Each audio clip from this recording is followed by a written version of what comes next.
straight to your door. The fields have all changed,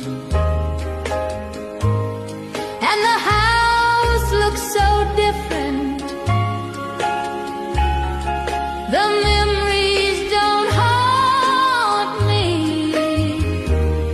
like they did before. This evening at dusk, I walked down to the river, skipped a stone just to see how far it would glide.